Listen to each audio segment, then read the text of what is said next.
4차 산업혁명 시대가 도래한 가운데 디지털 발달이 일자리에 미치는 영향을 짚어봤습니다.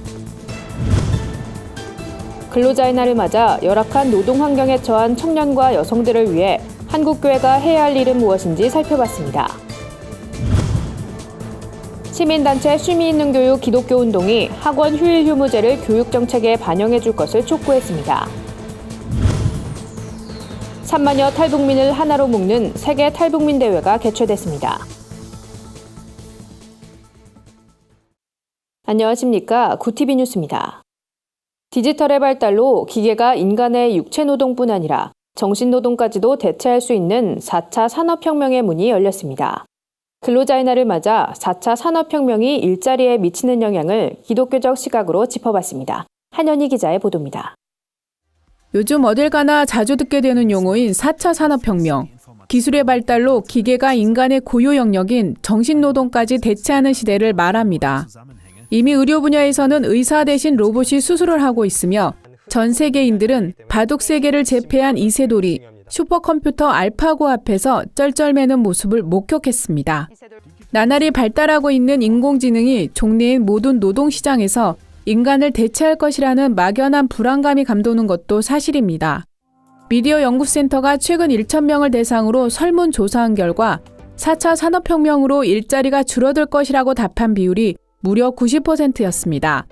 이 때문에 전문가들은 앞으로 전개될 변화에 촉각을 곤두세우고 있습니다. 하지만 지금은 도래기여서 변화를 쉽게 예단할 수는 없다는 것이 중론입니다. 또 노동력 투입을 통해서 자기들의 어떤 경제적인 기반을 쌓아왔던 그런 패턴 자체가 전면적으로 바뀔 가능성이 있기 때문에 그렇다면 어떠한 안정성을 내가 다시 얻을 것인가라는 문제에서 사실은 여전히 많은 것들이 명확하게 하지 않기 때문에 발생하는 그런 또 불안정성 이런 것들이 있는 것이라고 생각합니다. 미래를 예측할 순 없지만 변화는 매우 광범위해 인간의 노동권 보호를 위한 장치가 다방면에서 준비되어야 한다는 지적도 큽니다. 특히 전문가들은 스마트폰이 인간의 삶을 매우 편리하게 바꿔놨지만 행복을 증진시키진 않았듯 신기술의 발달을 냉정히 바라볼 필요가 있다고 입을 모읍니다. 뭔가 쉬쉬하고 굉장히 환상으로 덮어버리고 아니면은 또 배척하고 이런 방식이라기보다는 소통을 통해서 이 문제를 풀어나가야 되지 않겠느냐. 사실은 이 4차 산업혁명을 경험할 우리 사회에서 분화된 영역에 다양한 주체들이 있잖아요. 그들에게 다가오는 4차 산업혁명 그리고 특히나 거기에서 생산의 영역이고 경제 영역이라면 경제를 이루는 그 주체들 간에 편리한 일상은 곧 인간과 하나님 간의 간극을 더 멀게 만들 수 있다는 점에서 교회의 새로운 역할론도 대두되고 있습니다. 구티비 뉴스 한연입니다. 4차 산업혁명 시대를 앞두고 있지만 열악한 노동 환경을 개선해야 한다는 목소리가 여전히 높습니다. 근로자의 날임에도 쉬지 못하는 노동자들도 많은데요. 팍팍한 노동 현장 속에서 청년과 여성들을 위한 한국교회의 역할은 무엇인지 짚어봤습니다. 김준수 기자의 보도입니다. 5월 1일은 근로자의 날로 노동자의 열악한 근로조건을 개선하기 위해 제정된 공휴일이지만 쉬지 못하는 노동자들이 적지 않습니다. 취업 포털 사이트 인크루트가 조사한 설문조사에 따르면 응답자의 63%는 근로자의 날 휴무지만 37%는 근무를 한다고 답했습니다. 특히 비정규직이고 직급이 낮을수록 근무 비율은 훨씬 높은 것으로 나타났습니다. 비정규직의 출근 비율은 48%, 사원급은 44%가 출근한다고 응답했습니다. 불안정 노동에 시달리는 비정규직 문제와 함께 장기간 구직 준비 중인 청년과 여성 노동자들의 상황 역시 열악하기는 마찬가지입니다. 영등포 산업선교회 홍윤경 부장은 남성에 비해 만연한 차별에 노출되어 있는 여성들의 노동 환경 개선을 위해 한국교회부터 변화돼야 한다고 강조했습니다. 여성의 노동력을 하나님께서 만들어주신 소중한 한 사람의 노동력으로 보고 여성 노동자들이 처우를 개선할 수 있는, 그다음에 정말 마음 편하게 일할 수 있는 사회를 만들어야 된다고 생각을 하고요. 그런 기반을 마련하는데 한국 교회도 앞장서야 된다고 생각합니다.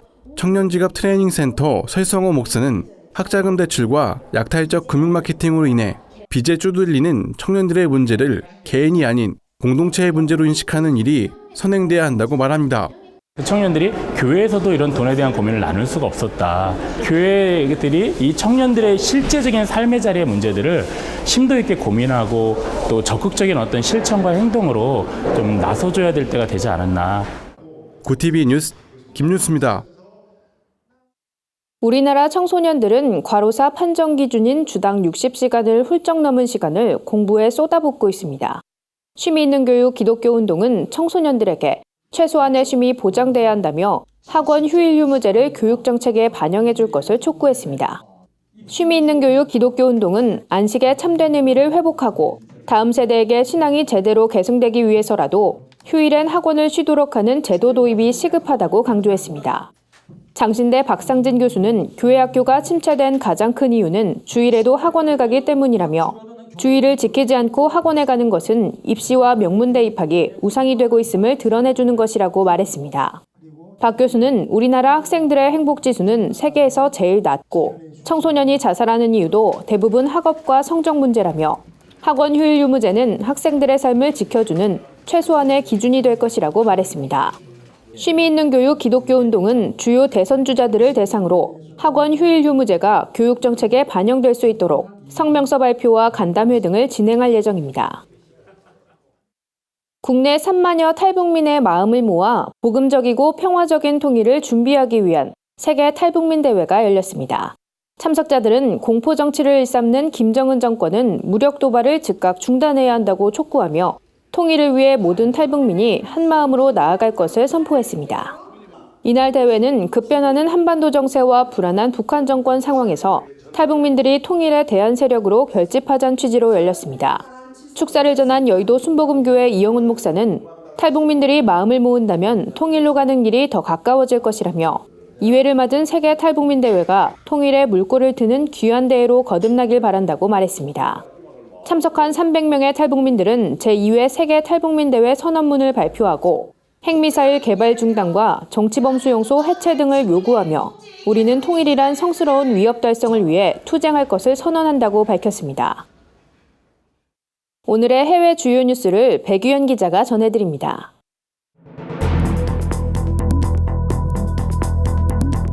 구티비 월드와이드입니다. 세계 곳곳의 소식을 발빠르게 전해드립니다. 인도네시아가 세계에서 가장 큰 예수상을 세울 예정입니다. 계획 중인 예수상은 높이 50m, 폭 100m에 달하는 거대 예수상으로 높이가 30m인 브라질의 그리스도상보다 훨씬 클 것으로 예상됩니다. 최근 수도 자카르타의 크리스천 주지사가 신성 모독죄로 기소된 인도네시아에서 예수상 건립은 고무적인 소식이 아닐 수 없는데요. 총 인구 2억 6천만인 인도네시아 내 크리스천 인구는 10% 남짓입니다. 하지만 예수상 건립에 약 250억에서 400억이 들 것으로 추정되면서 의회가 예수상 건립을 허가할지 이목이 집중됩니다. 미국의 한 고등학교 교사가 학생들에게 수업 중에 십자가 목걸이를 하지 말라고 해 논란이 일고 있습니다. 십자가 목걸이를 할 수 없게 된 학생들은 신앙을 강제로 부정당했다고 느끼고 있는 것으로 알려졌습니다. 학생들 변호에 나선 법률회사 리버티 카운슬에 의하면 논란을 일으킨 교사는 레즈비언으로 친동성애 단체를 후원하는 등 동성애 권리를 적극적으로 옹호해왔습니다. 학생들은 학기 초 해당 교사가 성소수자를 상징하는 무지개 스티커를 나눠줬는데 학생들이 이를 붙이고 다니지 않자 교사의 태도가 눈에 띄게 나빠졌다고 진술했습니다. 영국 국교회가 동성애를 둘러싸고 분열의 조짐을 보이고 있습니다. 최근 영국 국교회 수장 저스틴 웰비 대주교는 동성애를 수용하는 입장을 보였는데요. 이에 보수적인 성공의 지도자들이 새로운 대주교를 임명하려는 움직임을 보이고 있는 겁니다. 웰비 대주교는 그간 결혼은 남자와 여자의 결합이란 전통적인 결혼관을 고수해왔지만 최근 동성 결혼에서 놀라운 점을 발견했는데 이 점은 매우 고무적이라고 말하는 등 동성 결혼을 지지하는 발언을 했습니다. 웰비 대주교의 이런 발언은 성공회의 성경관을 저해야 한다는 의견에 세계 성공회 의회는 나이지리아에서 회의를 열고 웰비 대주교를 대신할 대주교 임명에 관해 논의할 예정인 것으로 알려졌습니다.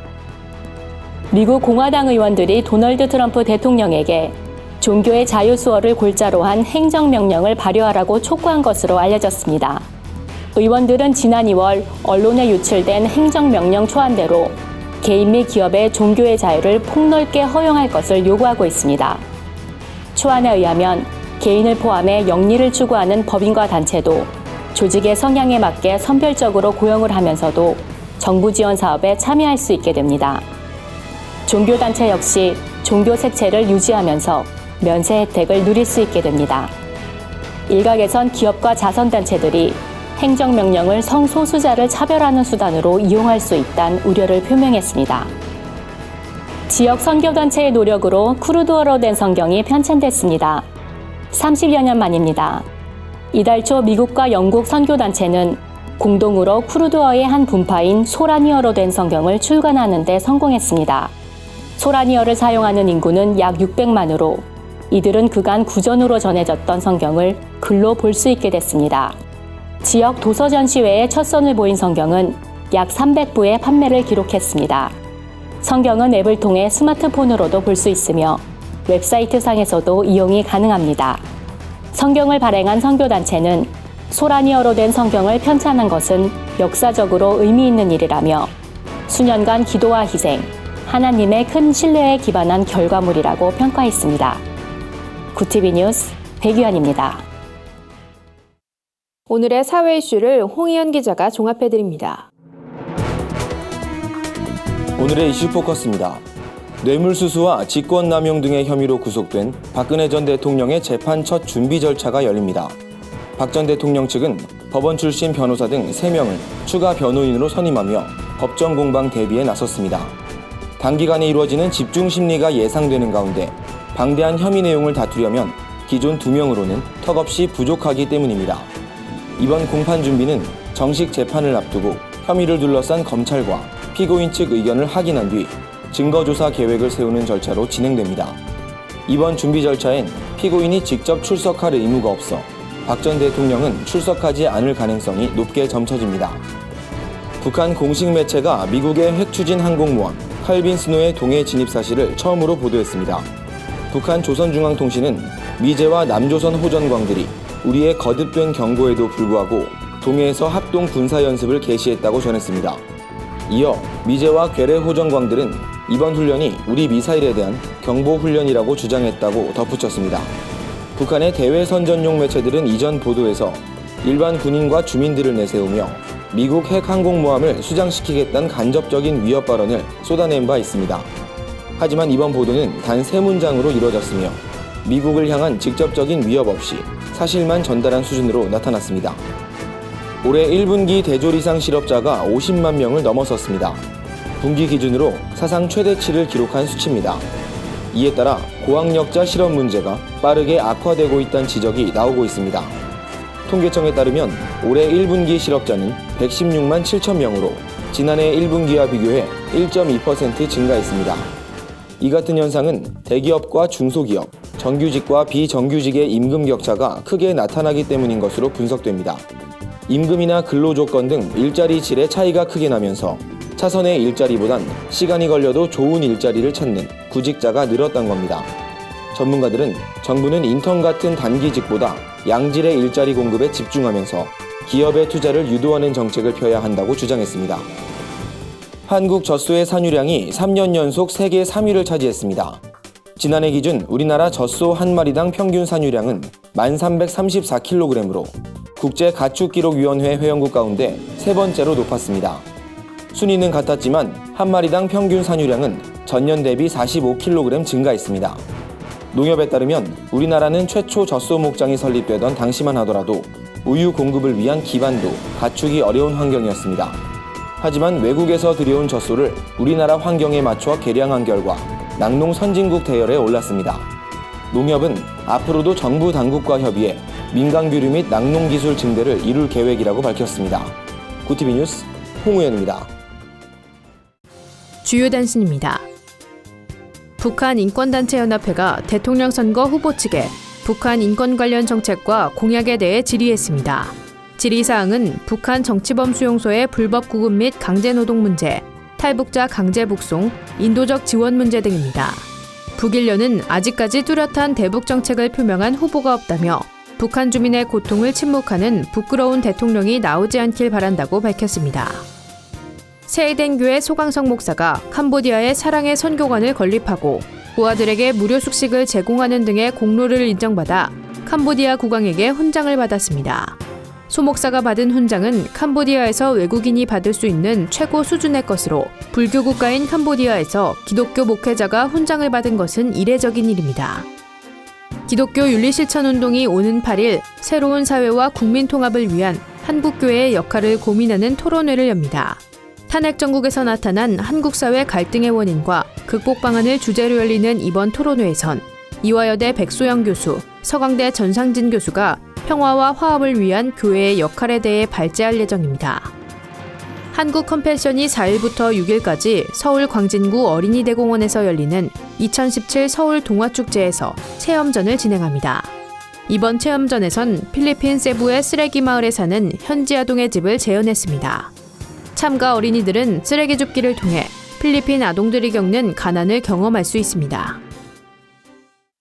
이상으로 뉴스를 마칩니다. 굿티비 뉴스는 인터넷 신문 데일리 굿뉴스를 통해서도 보실 수 있습니다. 시청해주신 여러분 고맙습니다.